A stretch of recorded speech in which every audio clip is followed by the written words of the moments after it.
नमस्कार दोस्तों, good evening friends. I'm Anupam, your host today in Secrets of Astrology podcast. Friends, we are very fortunate enough that one of the friend from the overseas, Lars Panaro, is with us, and we welcome him. Hello, Lars. Hi, thanks for having me.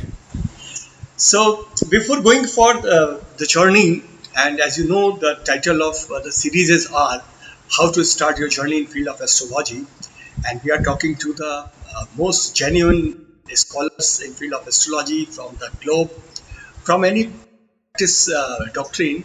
We are speaking to them about their journey, that how they opted, how they got some inclination. So many things are there, but we are respecting their discipline, that they came with a very discipline in the path of astrology.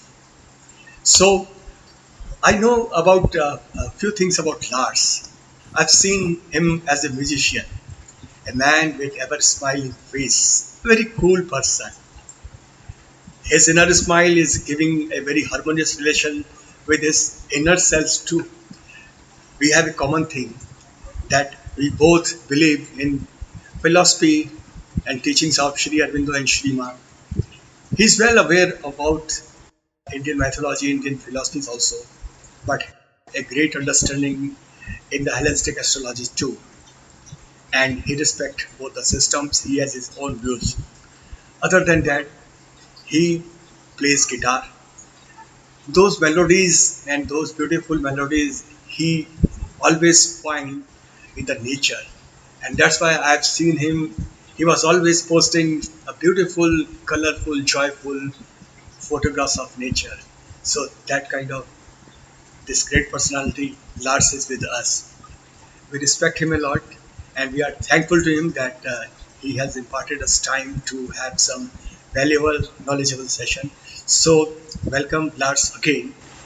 Thanks again. So, I am handing Thanks over. for those really kind words. That was the honest declaration from my side about you. So, Thank you. friends, we are going straight away to the first question in this episode one: How to start your journey in field of astrology. He is aware of the Western art as well as the, we can say, Indian or Vedic astrology too. So Lars, the question is very simple. Someday you thought or you have seen this world of astrology and you took some decision and you have started your journey. The journey has intermittent paths, intermittent breaks, where you have to upgrade yourself or you have a different kind of maturity. So from the beginning and till date, for you astrology is going to be very different but with a basic foundation. So from your journey you can impart some of the message for the upcoming youth, how to discipline in the field of astrology when you want to go longer and longer duration this path. Lars. Hey, thanks. So, for me, astrology came into my life at a critical moment where I was beginning to kind of wake up from myself, in a sense. I was beginning to feel like, I don't want to be so pessimistic and hard-hearted. I had been rather curmudgeonly for a while in my youth. And I think I was about 20 when this started to happen. And I went to a music school, and the teacher there, actually the harp teacher, was an astrologer and had been for 30, 40 years. And she was teaching an informal course on astrology. And this really interested me, just sort of out of the corner of my mind. There was this interest in astrology suddenly burgeoning. And so I ended up becoming really good friends with her and over time, but I first went to her astrology class, and she just did a really short little reading of my chart, and she told me, "You're going through a major change right now, and nothing's ever going to be the same, and you're realizing that there's much more to life than you could have ever realized." And I thought, oh my God, this is so accurate, because I was having such a a wild, kind of fantastical wake up call to life. And so that and a couple other things she said pretty much sold me on astrology. And then through astrology, I started studying, esoteric doctrines, and that eventually led me to Indian philosophy. Sri Aurobindo was kind of my portal into Indian philosophy. And Sri Aurobindo has an interesting statement somewhere in his writings where he says, "The astrologer is born, not made." And this really struck me because I think it's like any great passion. It finds you, it finds us. Astrology found me. I didn't find astrology.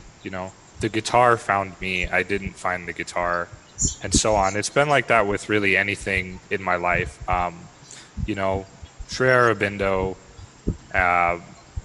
Helena Blavatsky, and so on. These people, their books, their work, it found me. I didn't find it. And so this is something that I think, some Westerners, I remember, had a problem with this statement of Sri Aurobindo's because I shared it a long time ago on Facebook.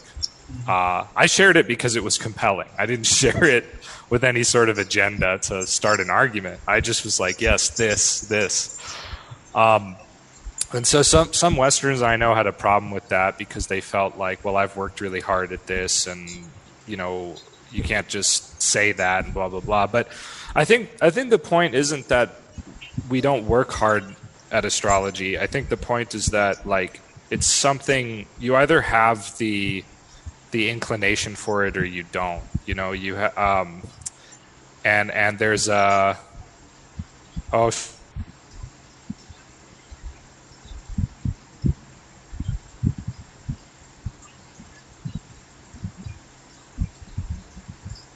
yeah. Okay.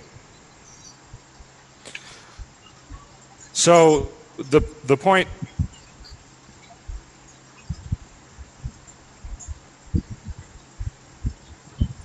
I think the point to this is that it's not enough to work hard at any discipline. You also have to have some sort of natural inclination for it in your heart. And I can't remember the Sanskrit term for that, but there is a wonderful Sanskrit term for if you have the I think it's adhikara.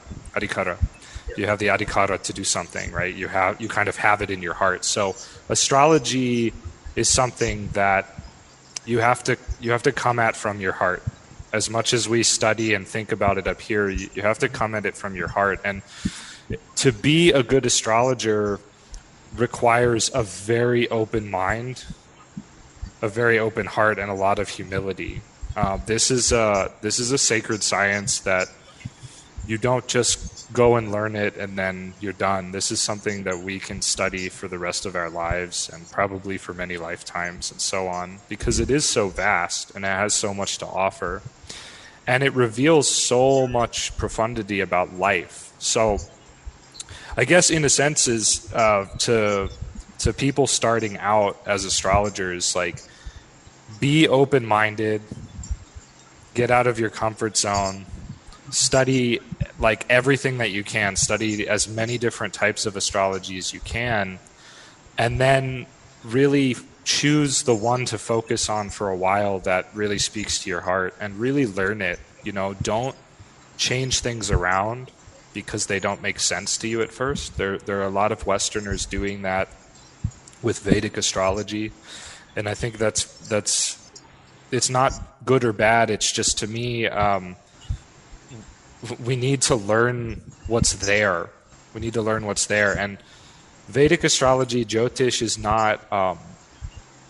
There's not one opinion about it. If you read 10 different old books on Jyotish from hundreds and thousands of years ago, you will find differences in opinion. You will find different techniques. But you will find that the essence is the same for the ancient forms of astrology. So the point is really learn astrology as it really is first before you start playing with it too much. But then when you really learn it, you can start to play with it because you'll be you'll be playing with it within the context of the foundations. So you won't be breaking the foundations and that sort of thing. And then I would say that astrology is a deeply personal journey, but another thing that's very important is astrology is inherently a predictive art and science. That doesn't mean that that's the only thing we can use it for or that we have to be specialists at prediction. But to study astrology is to study prediction because a good astrologer should be able to assist somebody with anything in their life in terms of needing to know about it. So, like, for example, I don't really know much about the stock market. Okay. I really very little about it. But one time somebody asked me about what was going to happen with silver in the stock market. And I cast a Prashna chart, and I knew that I could look at the moon for silver because the moon is related to silver. And I saw that it was going to aspect Venus very soon, and then it was going to move away pretty quickly. And so I said, so what's going to happen is in about this amount of time, I don't remember how long it was, but I gave them a time frame. Silver's going to go up, and then it's going to pretty quickly decrease in value again in the stock market. And eventually later on, they told me that that did happen, and they were able to make some money with their silver stock. So again, I know really nothing about the stock market, but because I study astrology as predictive science, and I study it with the intent to be able to basically help with, help shed light on any problem or any conundrum or whatever that a person is going through, then because I study it predictively, I've been blessed with the ability to do that, to help people with things I have really no great knowledge about. And I'm kind of bringing this up because this is something that I recently have encountered where there are a lot of people at least in the West, that are kind of skeptical about prediction in astrology, kind of weary of it, kind of look down upon it, and think that the only way you should do astrology is for psychology or personal spiritual development or something like this. But I find that this point of view is very limited. And so, even if you have no great attraction to prediction, it's still very important to study it because you can't have astrology without prediction. So I don't know. That's kind of, I guess that's kind of in a nutshell a lot of stuff. But That was not a nutshell. It was rather, I think, a debriefing session from a great student come great astrologer. And you said perfectly right. First of all, that your journey started from itself from a music teacher who herself was a astrologer, and yeah, then that was the, I think, the beginning point. The Guru Shukra, we can say, a teacher who was also a music teacher. Along with you said the versatile thing about Sri Aurobindo also, that there has to be some inner instinct or your inner voice. So then only you can understand this science in a better way. And of course, as you said, lastly regarding astrology and its predictive capabilities, yes, it is indicative science and there are probabilities. But most of the time, when anyone is with you and is unanswered, the faith which he kept on you or is looking forward for you, that is his psychological devotion or surrender before you. So mm, definitely, you are a great counselor, and as you told that to become a good astrologer, you have to be a very good human being also, and that hmm. is the reflection in Lars Panaro, and we Well, thank you. respect for that. So that was beautifully described, and I think this is the best one I have. I think I was related to my things also, and I know that was a very honest declaration from your side also. So, thanking you for telling this thing from your journey for the upcoming youth. And definitely, I'm going to talk in the next episode about your specialized field and that is a balance, and we can say the good understanding between Western astrology and Indian astrology, especially Hellenistic and Vedic astrology. So, friends, stay tuned with this. Lars is with us, and we are going to speak these questions in episode 2. Thanks a lot, Lars. Thanks.